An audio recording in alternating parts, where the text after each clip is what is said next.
नमस्कार।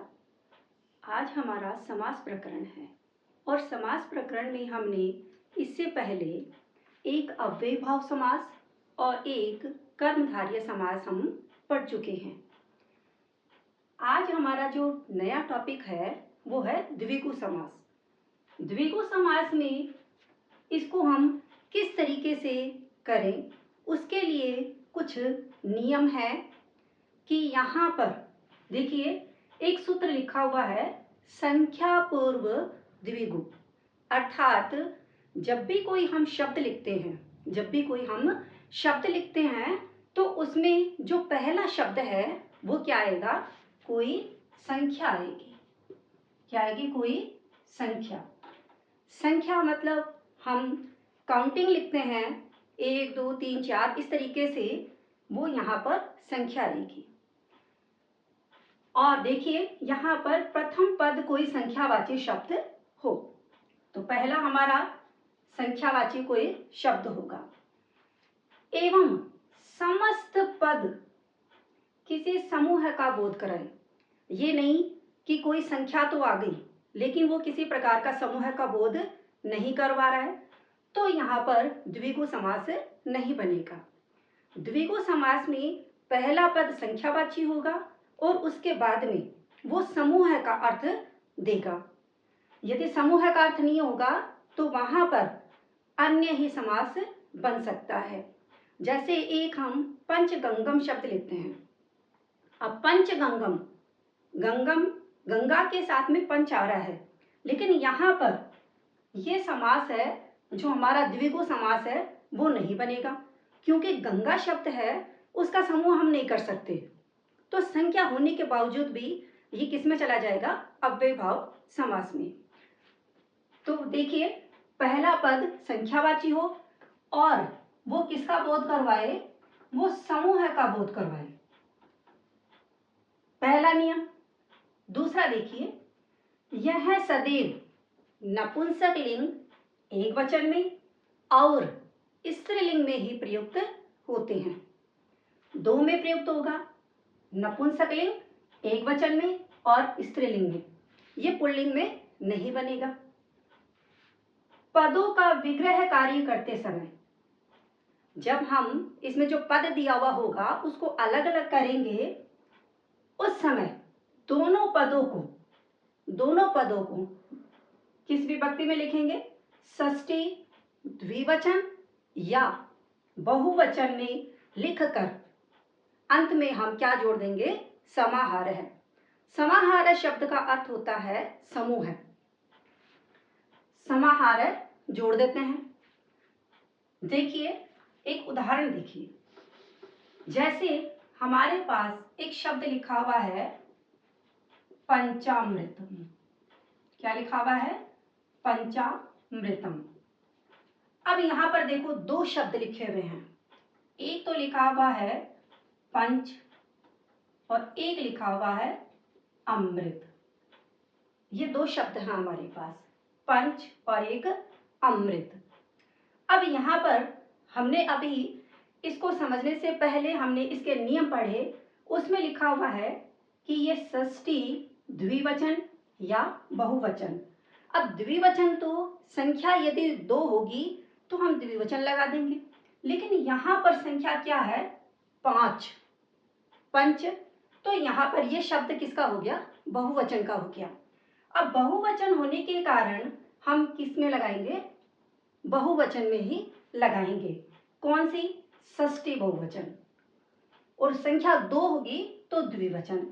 अब हम यहाँ पर पंच जो शब्द है उसके षष्ठी बहुवचन लगाएंगे। अब यहाँ पर यदि हमें दिमाग में ऐसे लाना है इसको, तो ये राम के अकॉर्डिंग देख लो तो षष्ठी क्या बनती है? रामानाम। तो रामानाम वैसे ही क्या बन जाएगी? ये पंचानाम। क्या बन जाएगी? ये पंचानाम। षष्ठी बहुवचन लगा दी। दूसरे शब्द में भी आपको क्या करना है? षष्ठी बहुवचन ही लगाना है। तो क्या बन जाएगा? ये अमृता नाम। दोनों में 2 शब्द है और दोनों में हमने क्या लगा दी? षष्ठी बहुवचन। अब आगे 5 अमृतों का समूह है। अब यहाँ पर समूह है, उसको हम संस्कृत में क्या लिखेंगे? समाहार है। इस तरीके से हम द्विगु समास कर सकते हैं। जैसे एक शब्द नवरात्रम, नवरात्रम। अब इसमें कितने शब्द हुए? 2 शब्द हुए। नव, नव 9 मतलब संख्या हो गई इसमें, और दूसरा रात्रि शब्द आ गई। तो वो ही इन दोनों शब्दों में हमें कौन सी विभक्ति लगानी है? षष्ठी बहुवचन। इसी तरीके से हम लिखते हैं त्रिलोकी। त्रिलोकी अर्थात यहाँ पर भी 2 शब्द हैं। कौन कौन से? एक तो त्रि और एक क्या है? लोक। अब यहाँ पर त्रि जो शब्द है उसके हमें त्रय से रूप चलाने हैं। अब यहाँ पर इसके जो रूप चलेंगे उसको हम क्या लिखेंगे? षष्ठी बहुवचन में लिख देंगे। अब इसको षष्ठी बहुवचन में इसके कैसे रूप चलेंगे? रामानाम, वैसे ही क्या बन जाएगा? ये त्रयाणाम। तो त्रय शब्द होता है तो यहाँ पर क्या लिख देंगे हम? त्रयाणाम। लोक शब्द है, उसमें भी आप क्या बना दो? लोकानाम। ये दोनों शब्द हैं। अब इसके आगे हम क्या लिख देंगे? समाहार है।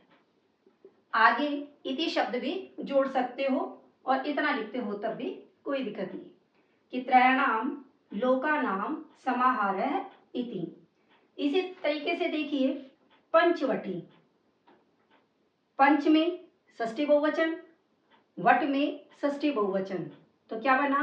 पंचानाम वटानाम समाहार है इति। इधर देखिए पंच पात्रम, पंच और पात्रम। पंचानाम पात्राणाम समाहार है। चतुर्युगम चतुर्नाम युगानाम समाहार है इति। तो कुल मिला के इसमें हमारे कहने का तात्पर्य है कि इसमें 2 शब्द होंगे, अर्थात 2 पद होंगे। उन दोनों पदों को हमें संख्या के अनुसार षष्ठी द्विवचन अर्थात बहुवचन लगाना है, क्योंकि एक यदि हम देखें तो एक आ जाता है तो, लेकिन एक का हम समूह नहीं बना सकते। समूह किसका होगा? या तो 2 का होगा या फिर 2 से अधिक का होगा। तो कोई भी शब्द यदि शुरुआत में संख्या 2 लिखी हुई होगी तो हमें षष्ठी द्विवचन लगानी है, और 2 से अधिक 3 से लेके और अनंत तक जहां पर भी कोई भी संख्या आए उसमें हमें क्या लिखना है? षष्ठी बहुवचन, क्योंकि 2 से अधिक होते ही वो बहुवचन में चला जाता है। दोनों शब्दों में लगाना है षष्ठी बहुवचन, और अंत में हम इसमें क्या जोड़ देते हैं? समाहार है, अर्थात 3 लोकों का समूह है, 5 अमृतों का समूह है, पंचवटी अर्थात 5 वटों का समूह है, पंचपात्रम 5 पात्रों का समूह है। इस तरीके से समूह अर्थ निकलेगा तो हमारा यहाँ पर द्विगु समास बन जाएगा। जहाँ पर यदि संख्या आ रही हो और वो समूह का बोध ना करवाए तो वहाँ पर ये द्विगु समास नहीं बनेगा। आप इसको बिल्कुल ध्यान रखना कि आप ये सोचते हो कि संख्या आ गई और हम लोग ने द्विगु समास बना दिया। बस इतना ही ध्यान रखना है कि उसमें समूह का बोध हो। धन्यवाद।